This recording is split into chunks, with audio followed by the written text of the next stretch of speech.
Good morning. Welcome to Unity Longmont Spiritual Center. And this morning we are blessed to have Bobbie Wilson for our speaker and to lead us in meditation. And it's at this time that we go into prayer together by taking a breath. Beloved presence, we join in joy and companionship this morning. We share what we need, what we have with each other.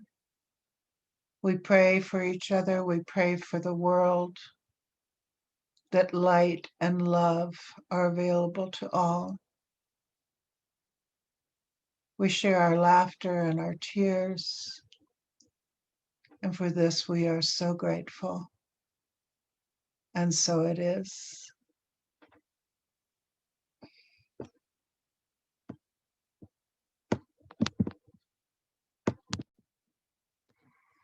And Bobbie will lead us in a meditation and then go into a talk. Welcome. Thank you, Bobbie.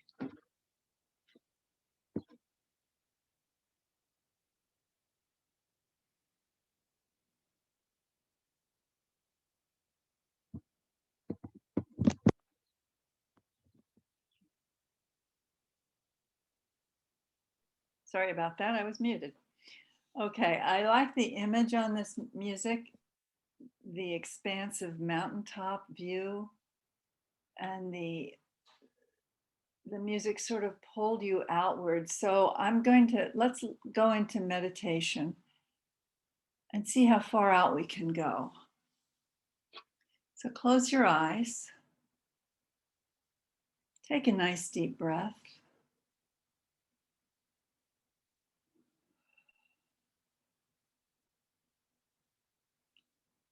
And become aware of your body.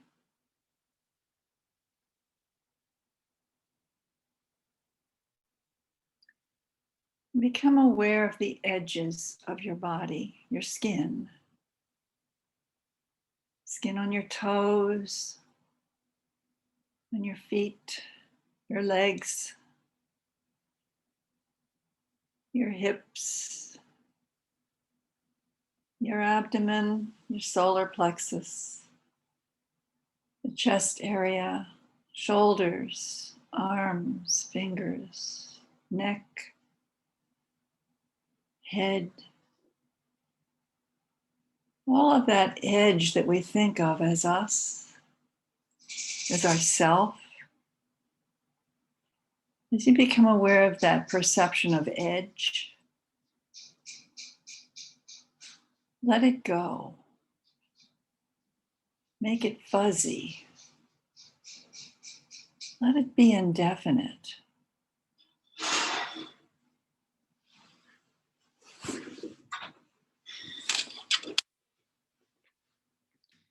Let yourself expand. Let yourself creep past the edges.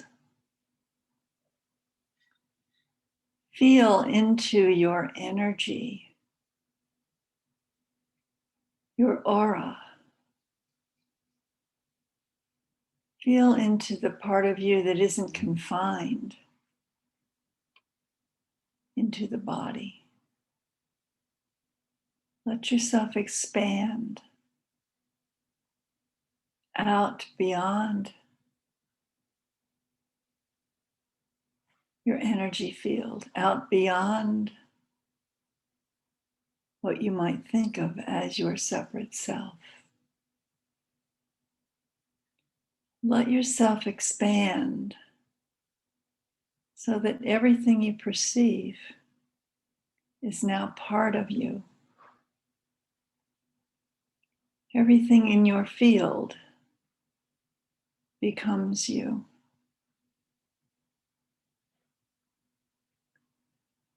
Let yourself expand until there is no otherness out there.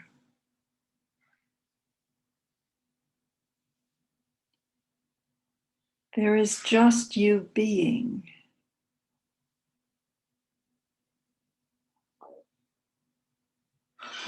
Let yourself expand beyond the you. So there is just being.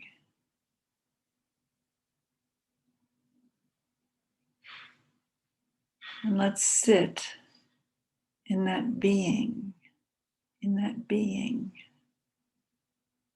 for a moment.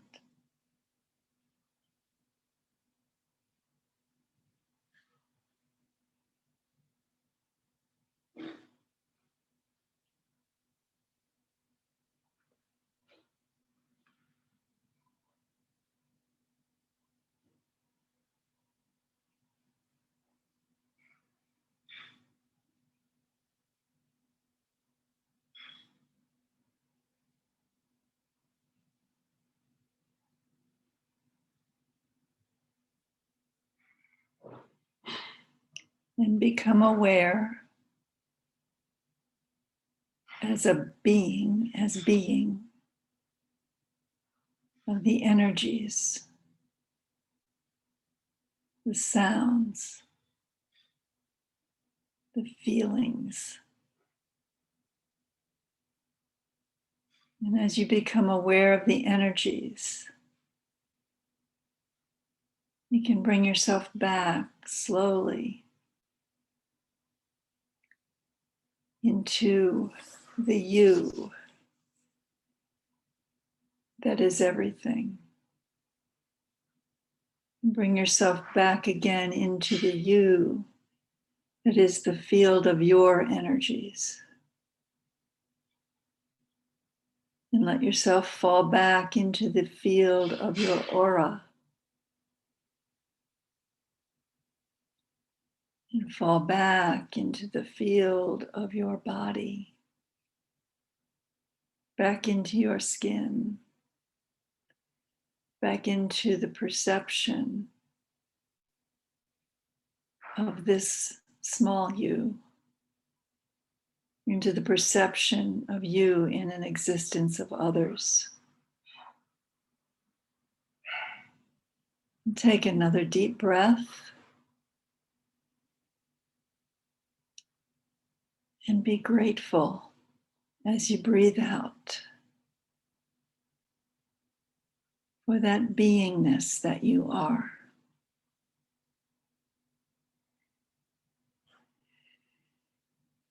And when you are ready, let your eyes slide open and begin to perceive the beauty of the visual and feel the beauty of the touch and smell and taste. And as your eyes open, be grateful. And so it is.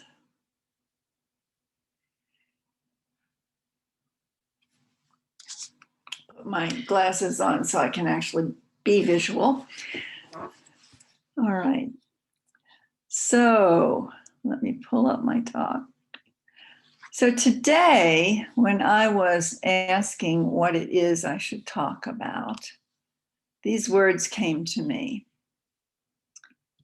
The keys to the kingdom. Some of you have been in our Monday book group. You'll know exactly what I mean when I say that.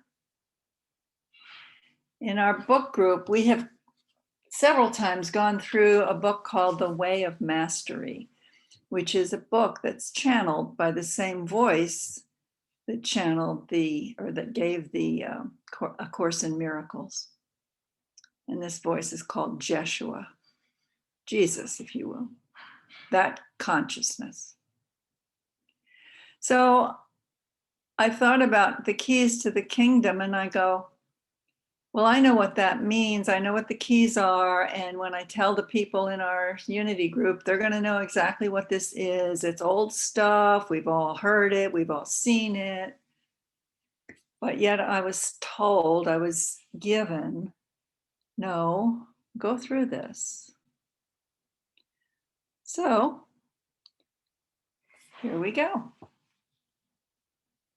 So I'm going to start with a quote of Jeshua from The Way of Mastery.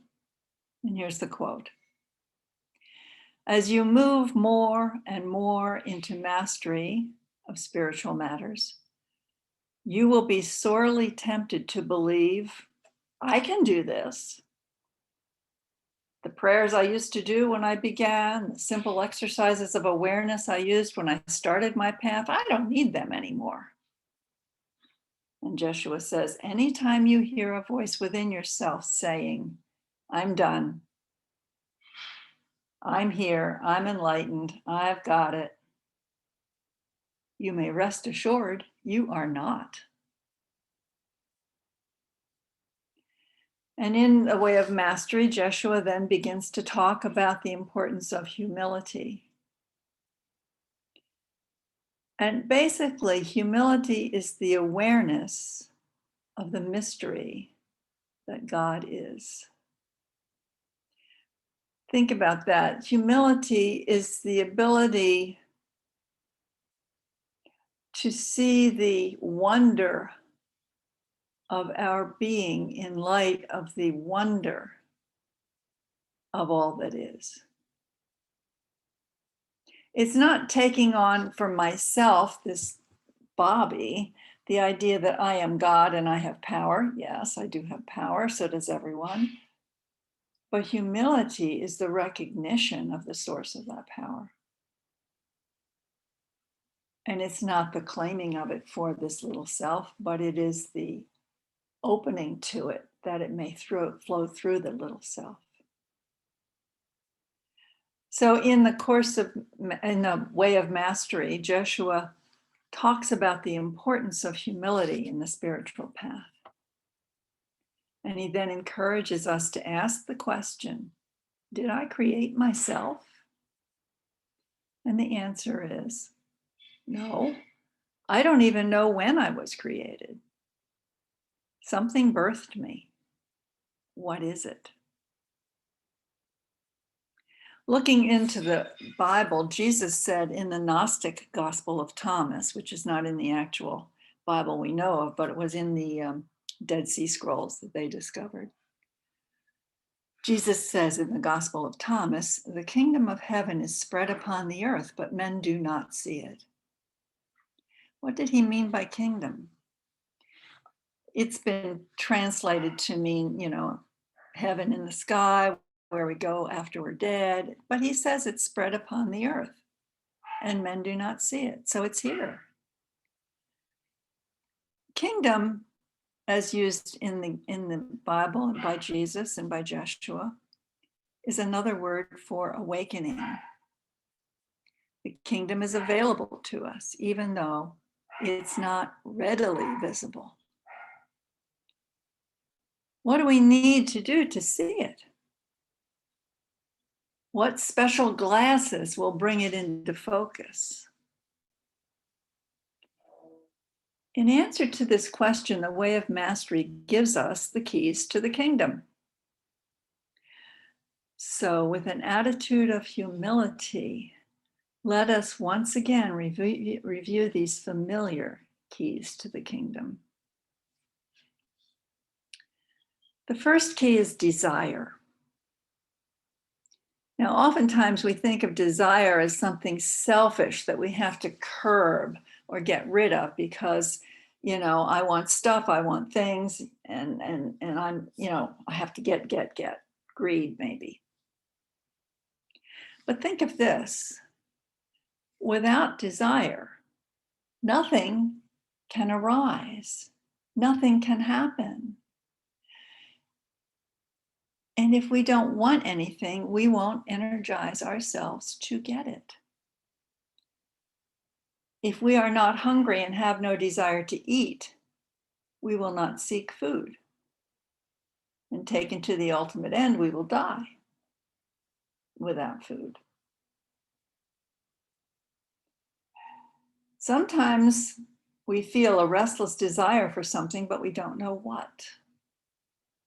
That energy that you feel when desire is present, the energy that comes when you say, I'm bored, and you're looking for something to do or be or play or whatever. Can you fall into that energy right now? Just feel it in yourself. Think of something you want this minute. Maybe you want to take a sip of water. Maybe you want to make a list of what you want from the grocery store when this is over. Maybe you want to say something about this topic. Can you feel the twinge of urgency to move towards what you want, no matter how small it is?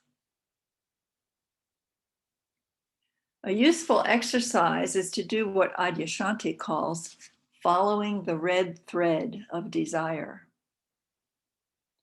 Ask yourself, what do I want? Why do I want it? What would it be like to have the thing I want? Will it make me feel safer, more worthy, more attractive? Will it bring me love? If you do this exercise, you will inevitably get to the source of the desire energy, which is to be as you were created to be one with and as God. For if you do this exercise, you will get down to the very basics of why you think you want these things. It's to make you more worthy, to make you feel safe, to bring you love. And all that desire is rooted into being one with and one as God. It's the desire for perfect union with God. So the first key is to recognize the root of our desire. The second key to the kingdom is intention. Desire is realized by setting the intention to get what you want. We've all heard of the practice of, desiring something specific, intending to get that specific thing, and having it manifest in our lives. So that's like in the movie The Secret. I can have anything I want, I just have to intend for it to happen. And there's truth in that.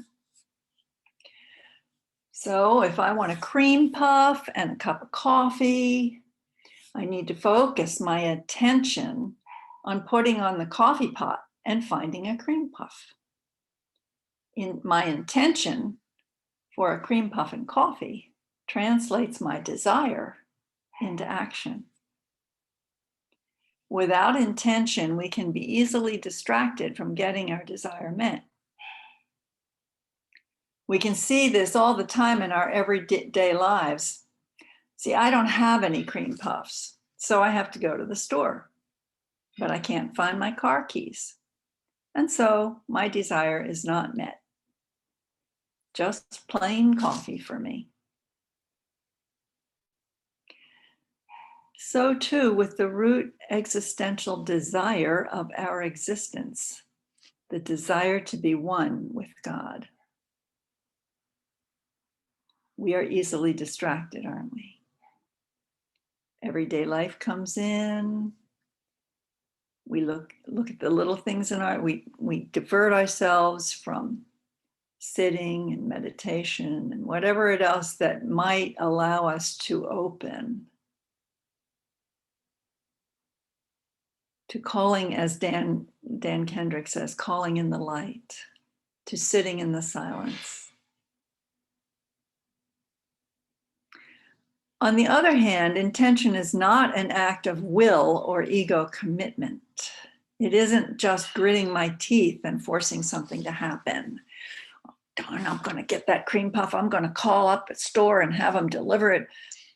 No. Intention isn't force. It is cultivating the art of remembering what we are here for. That's our intention, to remember what we are here for.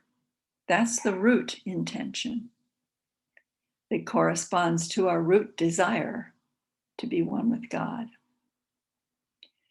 So if I am intending to remember what I am here for, that I am the thought of love in form, that I am one with God, I don't have to force it. Intention is not force, it is power. So in my example, I notice my desire for a cream puff and I feel into it. And it makes me feel like I'm loved and cared for. I can have what I want. I get what I need to be safe. I notice then, if I go deeper, if I go into the light, instead of a cream puff, I notice that I am already loved and cared for. In the light, I feel the presence of love. I notice that simple desire is already met. It isn't really the cream puff I want. It's love. And then I realize that I am on the planet. What I'm here for is to give and receive love. And my intention then becomes to remember that. So the first key is to be aware of desire, to be one with God. The second key is the intention to remember the purpose for which we are here. The third key to the kingdom is allowance. That old word, allowance. And that sometimes means, oh, I have to let it happen. I don't want it to happen. We sometimes take that to mean resignation. Oh gosh, here it is. But allowance isn't that.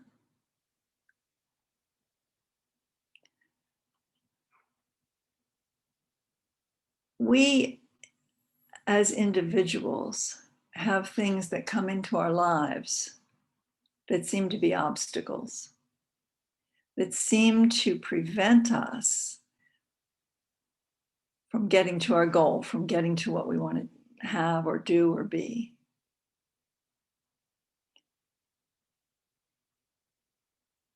But as we have seen, the things we seek from this world are not the source of love and safety. The things of this world will not permanently satisfy. And we go on seeking for other things to give us love and safety. You are already loved. You are already safe. This is made so by the only source that matters. We are that which we are created to be. No worldly object can make this true or false. Allowance, then, is the art of seeing correctly. Allowance is the seeing that events in our lives are not obstacles to getting our desires met, but life's events are stepping stones to knowing the presence of love as the source and ground of our being, the presence of love. We see the universe not as something to be conquered, but as the provider of all our needs. The universe is already conspiring to bring the people and events into our lives on a moment-to-moment basis that can provide us with exactly what we most need to learn or become aware of. Allowance is the most direct path to fulfillment of our root desire to realize our oneness with God. So, in the absence of my cream puff, I can see that that was not an obstacle to getting my desire met. Instead, it provoked an awareness in me that I don't need sugar to feel loved and safe. And the sense of the presence of love is permanent. Sugar is temporary. Allowance is that trust that lets everything be as it is. It is a form of trust, isn't it? I have to trust that whatever happens in this world, whatever I see, whatever's in the newspaper, everything is as it should be. Everything is as it needs to be. So we have desire. That's the first key. We have intention. That's the second key. We have allowance. That's the third key to the kingdom. And finally, the fourth key to the kingdom is surrender. Remember that old word, surrender. And often we take that to mean make ourselves small and little and basically unworthy and not able. But that isn't what surrender really is.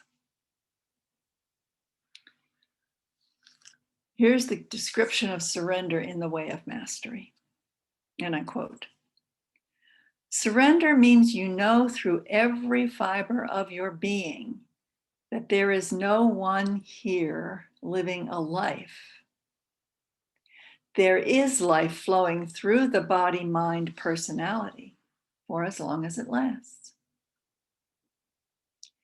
And as Jesus said, I live, or no, it wasn't Jesus. This was one of his disciples that said, I live, yet not I, but Christ dwells as me. Life does not become passive in surrender. On the contrary, it becomes even more active as we are asked to become responsible for the world we see. As we realize that we are not the maker and doer. We are not the maker and doer. But through us, all power flows. Through us, all power flows to manifest the love of God. Do you see how necessary we are? We are not these little beings trying and striving and hoping and scratching to make things better. We are these massive channels that conduct the love and presence of God and light into the world. Not my will, but thine be done. That's surrender.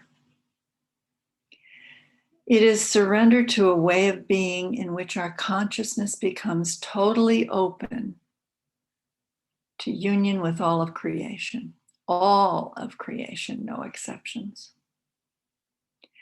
And open to accept a responsibility as the source of what we perceive. Let me say that again. We open to accept the responsibility as the source of what we perceive. You know, we will perceive what we believe. So it's really accepting the responsibility for identifying and looking at what we believe that will help us perceive correctly.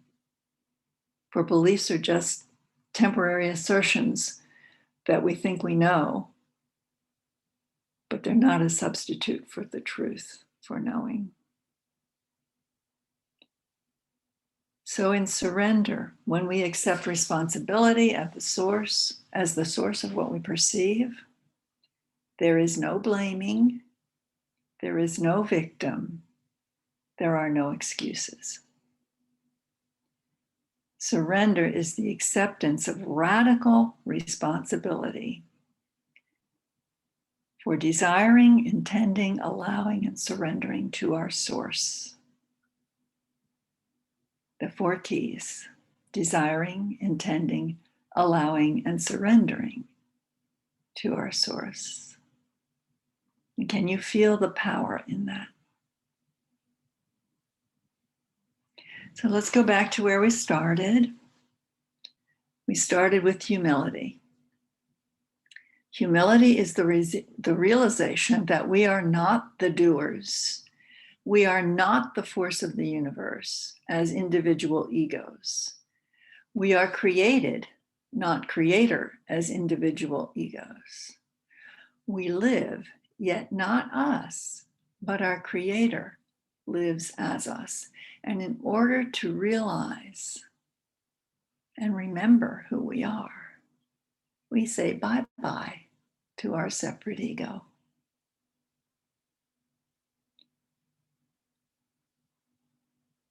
Surrender. The ABCs of spirituality are desire, intention, allowance, and surrender, all swimming in a soup of humility. And that's the recipe for realizing what we are.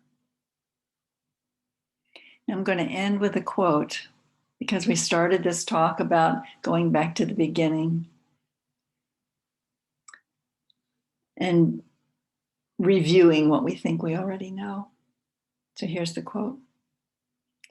The only difference between being a master and being a student is that the master has mastered the art of always being a student. So I'll end with this from Jesus. I and my Father are one. And so it is.